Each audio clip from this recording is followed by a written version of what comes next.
Representatives from the National Council of Churches (NCCK) have issued a passionate appeal to President William Ruto to double up efforts of supplying relief food to alleviate the effects of persistent drought across various counties.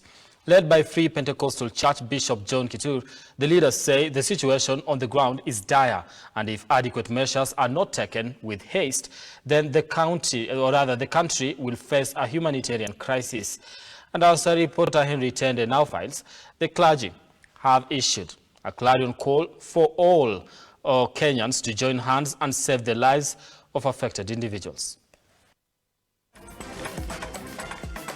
In a consecration ceremony to install new national leaders of the Free Pentecostal Church, the clergy members led by Bishop John Kitur and graced by representatives from the National Council of Churches of Kenya (NCCK) have appealed to President William Ruto to move with speed and double up food supply efforts to save many Kenyans from starvation due to the biting effects of drought. We are calling upon the government as of now to give it a priority to make sure that our people does not starve. I know the government is facing a lot of challenges, but I think the issue of food security should actually be given a priority. Bishop Kitur says the situation of Kenyans from the affected regions the church has visited is very heartbreaking and has called for concerted efforts to alleviate the problem. So friends, even those of us who are here, and of course I can see each one of us is not angry here, you can also contribute and do something, so that only we don't seek food from partners outside this nation, but we can also do the same in our country, Kenya. Because there are those people who does not know how to sleep without food, but there are people who can go for days and months without eating anything. So as a nation, we need to come together and help our people and also challenge the government. Our plea as a church, we ask the government to give a priority to the food security. With over 4 million Kenyans in direct need of immediate food aid, Free Pentecostal Church has remained steadfast in supply of food and water, though admit the problem is huge. This, the church calls for radical measures from all concerned Kenyans to save fellow Kenyans.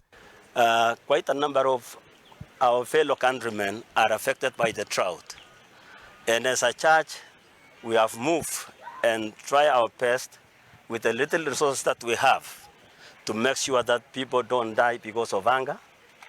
And as Free Pentecostal Fellowship in Kenya currently, we are giving a lot of food in Turkana County. And around 11,000 children who are going to school, FEFK have taken the responsibility to give them food. Yes, the drought situation is tough, but we thank God as a church we are distributing food in different areas, like in areas of Kajiado County, areas of Turkana. The GS has done his part with the board and we are distributing food. And the women ministry, we are saying that we are reaching out to the needy and we are saving and we are also giving to the ones who don't have food. As part of continued humanitarian work, Free Pentecostal Church has set aside over 30 million additional funds that will go into buying food for some of the affected families in the coming weeks. The church has appealed to other churches to do the same. Henry Tende, Look Up TV.